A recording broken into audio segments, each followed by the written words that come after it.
भगवान है जो सबसे बड़े हैं, जैसे एक समंदर, और हम हैं क्या है, हम पानी की जस्ट एक बूंदे हैं। यदि मैं समुद्र में से एक लोटा पानी निकाल लूं या एक चुल्लू पानी निकाल लूं, तो हम क्या उस चुल्लू भर पानी को न समुद्र कह सकेंगे? वो समुद्र नहीं है, लेकिन वो समुद्र का अंश है। वैसे ही हम परमात्मा या भगवान के अंश हैं, छोटे से अंश हैं। ऐसे ही जो हमारे देवी देवता संत महापुरुष हुए हैं, वो अपना एग्जाम्पल ले सकते हैं। कोई नदी है, कोई झरना है, कोई तालाब है, कोई बादल के रूप में है। लेकिन क्या बादल समुद्र का रूप नहीं है? है तो सही, लेकिन वो समुद्र नहीं है। नदी समुद्र का ही रूप है, लेकिन समुद्र नहीं है।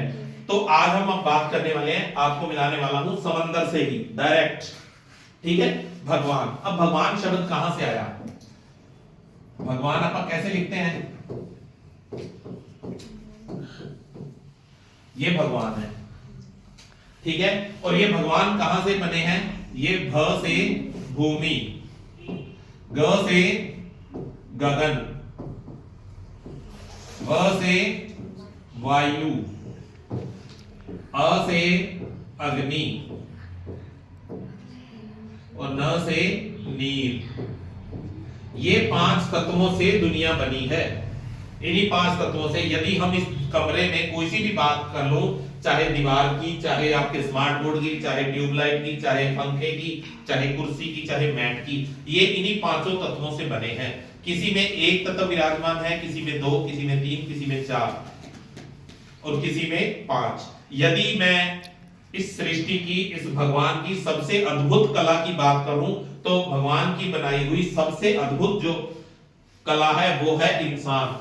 इसमें 5 तत्व विराजमान है। इसीलिए हम कहते हैं कि भगवान हमारे अंदर है। भगवान हमारे अंदर है। क्या भूमि हमारे अंदर नहीं है? जो हम अनाज खाते हैं वो भूमि में से पैदा हुआ, भूमि का अंश है। और वही अनाज हम खाते हैं तो वो भूमि का अंश हमारे अंदर है।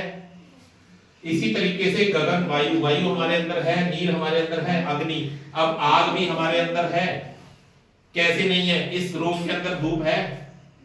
नहीं है, लेकिन फिर भी इनडायरेक्टली धूप का कुछ हिस्सा हमारे इस रूम के अंदर भी मिलेगा, हमारे अंदर भी मिलेगा। जैसे बेटा खिड़की में से धूप आ रही है, नहीं अभी तुम देखो, एक पेड़ लगा हुआ है, मान लो छोटा पौधा है, उसके ऊपर धूप पड़ेगी तो ही वो बड़ा आएगा, उसके ऊपर फल फूल होंगे तभी वो बड़ा आएगा।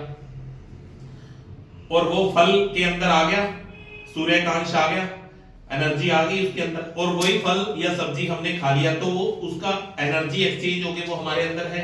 आज हमारा शरीर अंदर से गर्म नहीं है, तो वो गर्मी कहां से आई? वो सूरज की ही गर्मी है। यदि मैं सोलर प्लेट या हमारे पेड़ों से जो लकड़ी आई, उस लकड़ी से हमने खाना बनाया, तो उस पेड़ जो पहले सूर्यकांश पेड़ में आया, फिर पेड़ से लकड़ी में, लकड़ी से वो आग में, आग से फिर वो उसी खाने के अंदर आया, जिसको खाने को खाकर हम अपने अंदर थोड़ा सा गर्मी महसूस करते हैं। तो वो गर्मी कहां से